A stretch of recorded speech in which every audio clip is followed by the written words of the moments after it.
O que vocês acham, aí a pergunta vai para vocês dois, da proposta já feita sobre o Banco Central Único, Argentina e Brasil? O peso real. Que absurdo, seria esse o cara. nome? Que ideia absurda, cara. Absurdo total. Vai ser um fiasco como é a zona do euro. Vai ser um absurdo isso aí. Desastre total. Vão acabar com a economia nossa. Mas por que você acha isso assim? Olha, cara, vai depender de quem...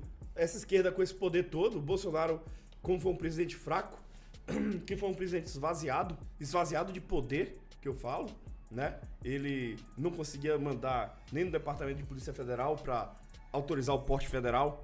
Ele não conseguia nem mandar no seu Ministério da Educação, da Saúde, na crise da pandemia, não conseguia mandar em nada. Então imagine um Banco Central único, Argentina e Brasil, com a esquerda forte do jeito que é, e esse Banco Central está no poder da Argentina, enquanto a gente tem um Bolsonaro como presidente, isso aí imprimindo dinheiro à torta e à direita, e a gente tem que pagar essa conta. Como é o caso da Alemanha tendo que pagar a conta lá no Banco Central Europeu, as custas para financiar a França falida. Foi um esquema que montaram, esse Banco Central Europeu foi um esquema que fizeram para dobrar a Alemanha novamente. A Alemanha surgindo como uma superpotência, criaram essa bizarrice aí do euro, justamente para a França dobrar a Alemanha novamente, não deixar a Alemanha se transformar numa superpotência. Tudo gira em torno da Alemanha. Novamente essa crise aí em torno da Alemanha com a Rússia. Então, o euro foi justamente essa questão de uma tentativa de você controlar a Alemanha. Isso aqui fala é o professor Jesus Huerta Soto, lá da Escola Austríaca de Economia.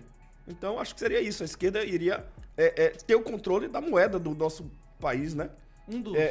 Se a esquerda sair do poder, ela vai ter o controle de qualquer jeito. Porque uma vez estabelecido... Um ponto que Aaron falou muito relevante aí é que hoje o governo faz controle de política fiscal e monetária. O Banco Central, depois de Bolsonaro, ele passou a ser independente. É uma coisa que eu acho absurda. A existência do próprio Banco Central é uma desgraça. Ele ser independente ainda é pior, né? A questão é que, geralmente, eles são indicados pessoas do Deep State, que ainda é mais difícil mudar politicamente. Agora, o neto lá do Bob Fields, do Campos Neto, que inclusive foi um dos agentes mais ativos do Fórum Econômico Mundial no Brasil, avançou globalismo, CBDC, tudo que não presta no Brasil. Ele tem um mandato até 2024, ele é extremamente hawkish, que eles chamam, não é isso? Esse cara não vai sair. Pra Lula tirar esse cara, ele precisa de uma PEC, não é isso?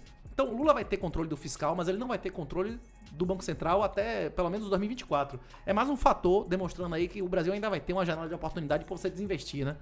Agora, voltando à pergunta, o euro não foi, tipo, terrível pra todo mundo. Pra vários países, por exemplo, Portugal. Tem muitos brasileiros morando em Portugal agora, especialmente por causa do tratamento tributário do Bitcoin e tal. Tem muita gente morando em Portugal. O euro fez muito bem a Portugal. Portugal, quando quebrou, a Troika impôs a eles medidas de austeridade que eles nunca fariam. Portugal chegou a demitir quase 20% dos servidores e reduziu em 30% os salários dos servidores que sobraram. Reduziu carga horária, reduziu o salário mesmo. Nenhum país que imprime a própria moeda demite 20% dos servidores públicos e nem reduz em 30% o salário de servidor. Isso aí é uma coisa que você só faz se não tiver jeito. E só tem jeito se você não controla a própria moeda. Então tudo depende da maneira com que é feita. Se a moeda única da Argentina e do Brasil fosse ouro ou prata, aí seria maravilhoso. Rapidinho. Você tá dizendo que foi bom pra Portugal, que era o pobre da história. Era o primo pobre. Portugal, Grécia. Pra todos. Você tá falando. Mas a Alemanha pagou essa conta. A Alemanha pagou essa conta. Então, no caso, a gente vai pagar essa conta com os países lascados do nosso lado. Aí, Argentina, Paraguai, imagine. Entrar as porra dessa do seu lado. O que você acha aí, Renato? É isso. Se tivesse um currency board... Se houvesse um currency board com sede nas ilhas... Como é que você... A ilha que você gosta? Não, qual é a ilha que você gosta? Ilhas Virgens Britânicas, Guernsey. Se tivesse um currency board, uma pessoa jurídica lá, que emitisse a moeda que você depositou em ouro ou em prata, tava maravilhoso, eles só não iam ter moeda, não é isso ou não? Se a moeda fosse baseada em ouro e prata, seria maravilhoso. Depende a forma com que seja feito isso. Vou lhe dar um exemplo. A Venezuela dobrou a economia depois que liberou geral o dólar circular lá, não é isso? O crime caiu a metade. A Venezuela agora tá vivendo um renascimento econômico com todo mundo podendo ter dólar. Há 3, 4 anos atrás, quem fosse pego com dólar na rua ia preso. Agora liberou geral. Inclusive na rua se anuncia tudo em dólar, até nos sites venezuelanos, não é isso? Beleza. Inclusive uma coisa que eu já comentei várias vezes. Eu acredito firmemente que a Rússia, por exemplo, poderia destruir os Estados Unidos se ela liberasse a circulação de dólares sintéticos. Os BRICS não estão negociando como é que vai fazer uma moeda não dólar entre eles. Se eles fizessem um dólar sintético, lastreado em Bitcoin, como o MakerDAO, que essa semana, inclusive, teve um dos fundadores do MakerDAO que simulou a própria morte, né? Cara de 29 anos, bilionário, morreu numa situação que ninguém viu o corpo e tal, morreu afogado. Uma daquela, tipo, exatamente aquele esquema de simular a própria morte. Se você fizesse um esquema daquele, que os países depositassem bitcoins e gerassem um dólar algoritmo super colateralizado, que você negociasse dólares sintéticos, você automaticamente diluiria o dólar, e quanto mais esse dólar sintético fosse negociado, ia ser mais demandado que o dólar real, porque não ia ser, como é que chama? Não ia sofrer a expropriação que pode ser sofrida no caso do bancário, não pode ser falsificado como o dólar físico. Esses países só iam ganhar, porque o colateral que eles colocaram lá ia valorizar. A Rússia, por exemplo, a China podiam destruir os Estados Unidos facilmente, que ia destruir o valor do dólar fazendo isso. Depende de como seja feito. Se realmente o poder estiver na mão de políticos, vai ser uma desgraça. Se for uma moeda real, uma moeda que não puder ser diluída, maravilhoso. A questão é que as pessoas não renunciam em geral a poder. As moedas fiduciárias todas, elas tendem a zero. Os estados, eles não vão existir do jeito que a gente conhece daqui a 20, 30 anos. Os estados vão ser menos relevantes que as igrejas. Esses estados têm os dias contados. Quem nos garante isso é a curva de Laffer, não é isso? Eles tendem a arrecadar cada vez menos, porque eles vão aumentar a presença deles. O governo vai regular mais ou menos. Quando o governo regula e tributa mais, depois de um certo ponto, ele vai arrecadar menos. As atividades informais vão aumentar. A erosão fiscal vai ser brutal. O Estado vai arrecadar cada vez menos. O Estado daqui a 5 ou 10 anos vai ser menos relevante que agora. A questão é que ele não vai morrer sem lutar. Ele vai proibir moedas físicas, vai impor CBDC, vai impor controle totalitário. Esses 70 mil, não foram 70 mil caras que a IRS, a IRS contratou no ZEUA, nos Estados Unidos, vai ser integralmente para combater relações informais, que é dinheiro em cash, né? Então você acha que se os estados eles fizessem o papel inverso, então, o real ele teria mais tempo de vida? Se os estados adotassem uma moeda de verdade e fossem forçados a fazer austeridade fiscal, como Portugal foi obrigado a fazer austeridade fiscal, eles podiam entrar em um caminho mais sustentável. Perfeito. Ou não, isso não aconteceu com o Bolsonaro? Houve mais moralização? Não houve, Aron? Como é que você que está acompanhando as empresas estatais? As estatais, em princípio, são coisas que uma governança inviável, porque pessoas que não são donos administram o negócio. Mas podem ser mais ou menos moralizados, né? Isso moralizou ou não moralizou? Olhando pela contabilidade, pelos fundamentos das empresas. Moralizou bastante. Você tinha a Petrobras com prejuízo de bilhões, com lucros irrelevantes e agora você tem um recorde de lucro nunca visto. Buriti. Uma caixa econômica, um correio que deu prejuízo a vida inteira, tendo mais de 2 bilhões e 600 milhões de lucro. Você pode considerar um brega uma coisa imoral, mas tem vários níveis de imoralidade. Você pode ter um brega pedófilo, você pode ter um brega de escravos sexuais, não é isso? Não tem vários níveis de imoralidade no brega, não é isso ou não? Uma coisa é um brega que uma mulher vai lá porque ela quer, não é isso e tal. Outra é com criança, outra é com escravo, não é isso ou não? Um brega que morre, com mutilação, não é isso? Com animais. Tem vários tipos de brega, não é isso ou não?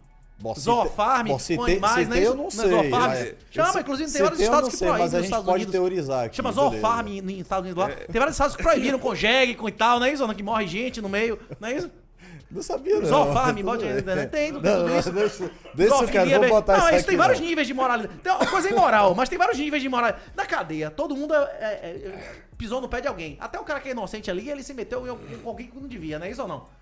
Só que todo mundo na cadeia igual não é isso ou não? Dentro dos vagabundos tem vários tipos de vagabundo, não é isso ou não? Tem os níveis. Tem ladrão, assassino, estuprador, latrocida, são coisas diferentes, não é isso ou não? Quando você falou aqui da questão do ouro e prata, o Duarte fez uma pergunta aqui. Você poderia explicar como se fosse para uma criança, você está querendo uma explicação bem calma, detalhada, o fenômeno do stock to flow, além do exemplo do ouro e prata, que pode fazer com que a Bitcoin multiplicar tanto o market cap. O stock to flow ainda não está nos livros de finanças. Eu acho que daqui a uns 5 ou 10 anos, quando você comprar o da Modaran, o Copland, qualquer um desses grandes manuais de finanças, ele vai estar lá. Não é porque o modelo stock to flow seja capaz de prever o valor do Bitcoin, mas porque o modelo do stock to flow é um modelo que dá uma noção de precificação de qualquer commodity. Quando você vai avaliar qualquer bem que gere um fluxo de caixa, é fácil avaliar. É fluxo de caixa descontado pela taxa de juros sem risco, não é isso? Você vai ver quanto é que é o risco daquilo ali, quanto é que você é remunerado sem risco, não é isso? Aí você faz o desconto e você descobre. E é por isso que a redução de taxa de juros inflou tudo. A maioria das pessoas fica reclamando de desigualdade social. O que criou mais desigualdade social nos últimos 20 anos foi a redução do juro. Na hora que você reduz o juro, você infla o valor dos ativos, não é isso?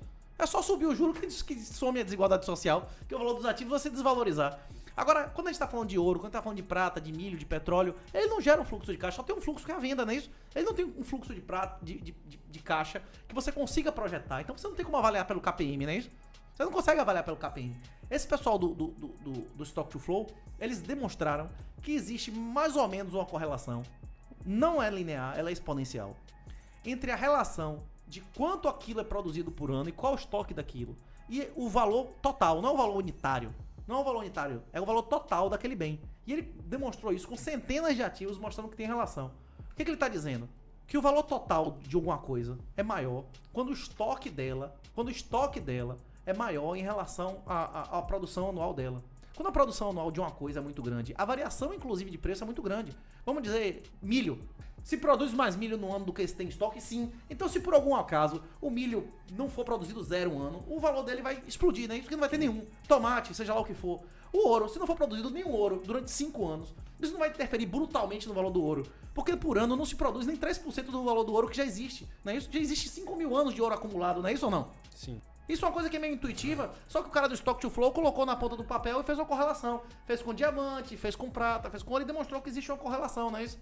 Perfeito. E é por esse motivo que o ouro bateu da prata nos últimos 5 mil anos. Nas pirâmides tem escrito lá que 4 partes eles fizeram um acordo com a Síria e pagaram não sei quantos ouros, que era equivalente a não sei quantos pratos, que era 4-1.